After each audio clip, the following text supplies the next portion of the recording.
No nii, ja edasi läheme nüüd sama vesiselt, nagu praegu olukord aedades on. Nimelt vannituppa võtame sisekujundajate Elisa Orase ja Pille Viirsalu abiga ette ühe nõukaaegse maja vannitoa, et muuta see toimivamaks.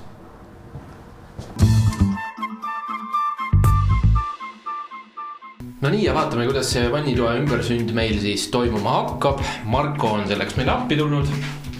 Räägi, vana kiht on maha võetud, mis selleks nüüd teha oli vaja, et siia uut peale saaks hakata kandma?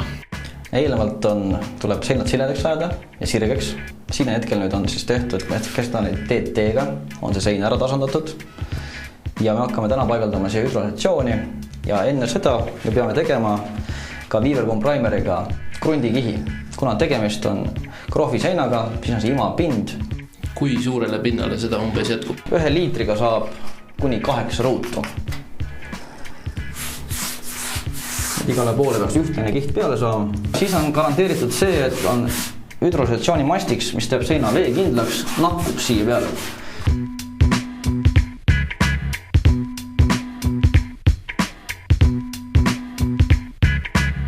Nii, nüüd tundub, et krunt on kuivanud, mis nüüd? Järgmiseks etapiks läheb meil riie, mida me hakkame, kangas, mida me nurkadesse paigaldame. Seda paigaldame nüüd lühikeste juppidena, meetrised jupid, sest et seda on natuke raske võitu paigaldada. Nii, ja kuidas me selle seina saame nüüd? Anname talle väikse niisuguse kuju eelnevalt, et nüüd on lihtsam seinas ja nurk on olemas, siis me saaks ta lihtsalt mastiks veel suruda. Seda tuleb panna siis, ma saan aru, üsna paksult niimoodi, et... Piisavalt paks kiht, jah. Ütleme, arvesta 5 cm põrandast. Nii. Ja kummagile poole siis 10 cm laiuses mastikse kiht. Pane kohe paksemalt. No nii, proovime kanga panna. Kanga panna, pane kangas 5 cm põrandast. Ja nüüd läheb pahli labidaga surume. Jah, et nurk tuleb korrektne saada, et ta ilusti, nurk tohiks jääda ümarduna. Kõver ju. Lõikame siia niisuguse särgu sisse. Tähendab, et ongi kõver, jah? Ja mastiks siia alla pintsliga. Ja siis tõmmad selle järgu kinni tagasi. Polte ja katse ei tohi jääda. Muidu sealt hakkab kohe vesi sisse tulema.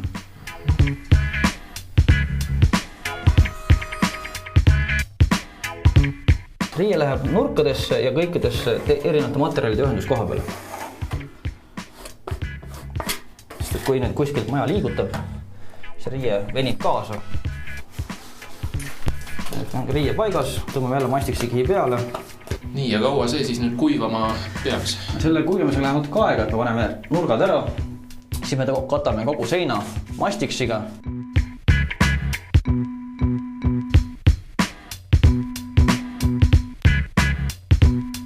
Nii, 2 tundi on möödas ja hakkame siis paigaldama teist kihti hüdroisolatsiooni. Jah. Nii, siit tõmbame natuke laiali. Jah. Ühtne struktuurne kiht võiks peale jääma.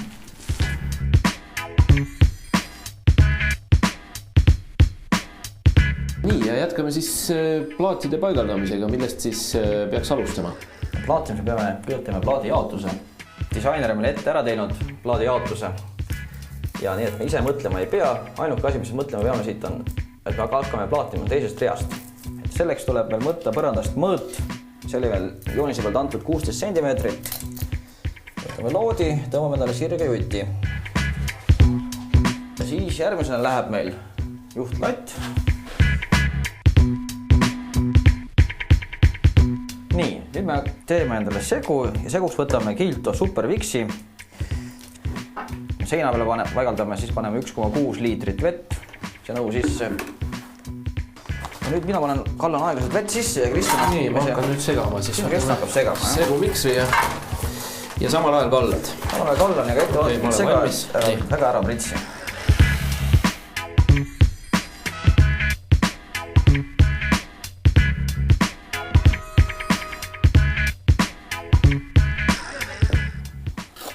Kõigepealt paneme segu kammi peale.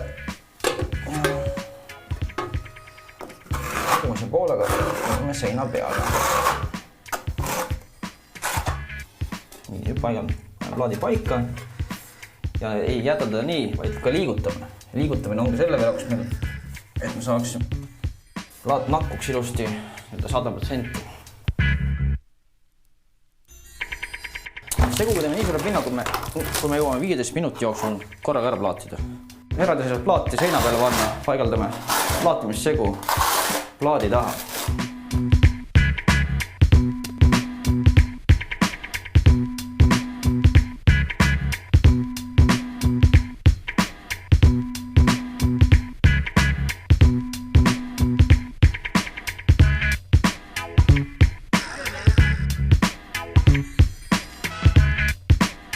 Plaadid on kuivanud, tuleb need ära vuukida.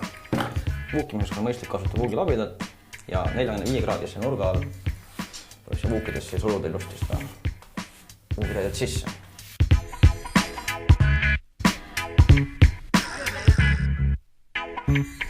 Korrame üle liiks ära siit ja laseme seinal natuke aega nüüd tarduda. Nii, nüüd on meil seinad ilusti vuugitud ja nüüd me hakkame plaatima põrandat. Põrandahüdro on ilusti tehtud, visuaalselt vaatame üle, et heledaid laike ei ole, nurgad on kõik ilusti kandilised ja alustame plaatimistöid põrandaga.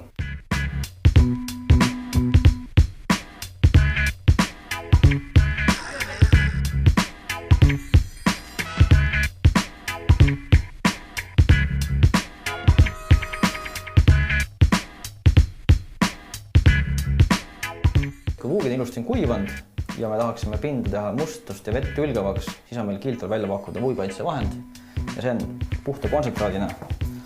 Kallatakse svammi peale. See on siis selleks, et vuugid ei määrduks? Vuugid ei määrduks ja ta jääks nagu pett vilgam. Üldiselt plaatide peale, vuukide peale. Esimese hooga teeb ta vuugi nagu kergelt märjaks efekti, pärast ta kuivab ära ja ta jääb täiesti värvituna seina peale. Kui selle siilainega ära tehtud need vuugid, siis 1,5 aasta pärast võiks teda uuesti värskendada. Ja kui need vuugid on vahepeal mustaks saanud, siis on Kiltor ka pesuaine, Kiltor Clean, samasuguses väikses pudelis. Saab ka vanu vuugi ju panna. Vanad vuugid saab puhtaks ilusti pesta ja siis läheb uuesti siil peale. Et see jätab nagu kauemaks jääb siis sära ja puhtuse valges.